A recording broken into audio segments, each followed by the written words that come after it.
2025 के बिहार विधानसभा चुनावों ने एक ऐतिहासिक मुकाम छू लिया है। राज्य के इतिहास में पहली बार महिलाओं ने मतदान प्रतिशत में पुरुषों को पीछे छोड़ दिया है। महिला मतदाताओं की भागीदारी 71.6% रही, जबकि पुरुषों की सिर्फ 62.8%। यह अब तक का सबसे बड़ा अंतर है। कुल मतदान 1951 के बाद सबसे ऊंचा रहा, 66.91%। ये ट्रेंड एक गहरे सोशल पॉलिटिकल शिफ्ट की ओर इशारा करता है, जहां महिलाएं अब सिर्फ वोट नहीं डाल रही बल्कि राजनीतिक नैरेटिव को आकार दे रही हैं। अब बिहार की राजनीति महिलाओं की आकांक्षाओं के इर्द गिर्द घूमेगी। नमस्कार, मेरा नाम है श्वेता शर्मा और इस मैसिव वोटिंग ट्रेंड का क्या है असली मतलब, आइए समझते हैं। महिलाओं की अगुवाई में रिकॉर्ड टर्नआउट हुआ। दोनों चरणों में महिलाओं ने असाधारण उत्साह दिखाया। पहले चरण में 69.04% और दूसरे में 74.03% मतदान किया, जबकि पुरुषों का प्रतिशत 61.56% और 64.1% रहा।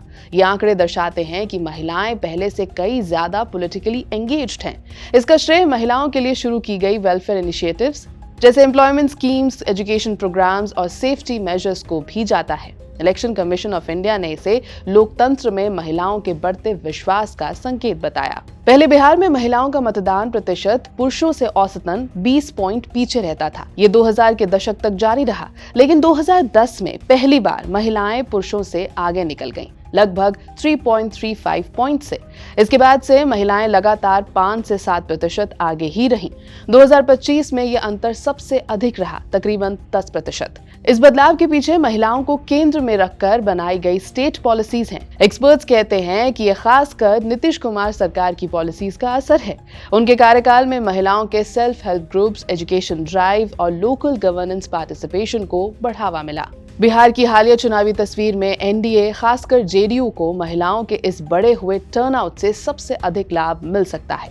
आंकड़े बताते हैं कि जहां जहां महिलाओं का मतदान ज्यादा रहा, वहां जेडीयू की स्ट्राइक रेट 70 to 90% तक पहुंच गई। महिलाएं उन योजनाओं की वजह से सरकार के साथ जुड़ी रहीं जिनमें महिला रोजगार योजना, लाइवलीहुड मिशन और एम्पावरमेंट स्कीम्स शामिल हैं। वहीं महागठबंधन ने भी उन इलाकों पर ध्यान केंद्रित किया जहां महिलाओं का मतदान सबसे ज्यादा रहा, खासकर सीमांचल के जिले कटिहार, किशनगंज और पूर्णिया, जहां महिलाओं का टर्नआउट 70% से ऊपर रहा। इन इलाकों में मुस्लिम पॉपुलेशन अधिक है और ये पारंपरिक रूप से विपक्ष का गढ़ माना जाता है।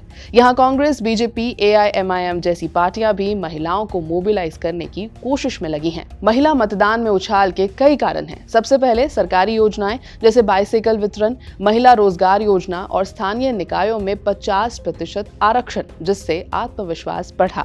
दूसरा, लॉ एंड ऑर्डर में सुधार, लिकर बैन और सोशल रिफॉर्म्स ने महिलाओं को सुरक्षित माहौल दिया।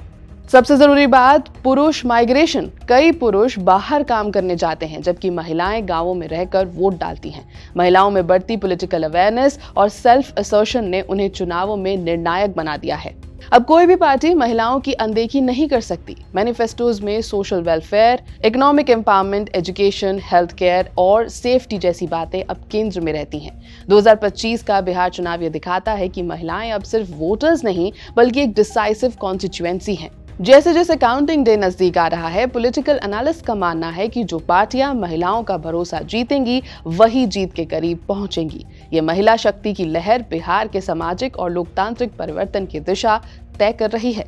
यह है ABP लाइव। मेरा नाम है श्वेता शर्मा।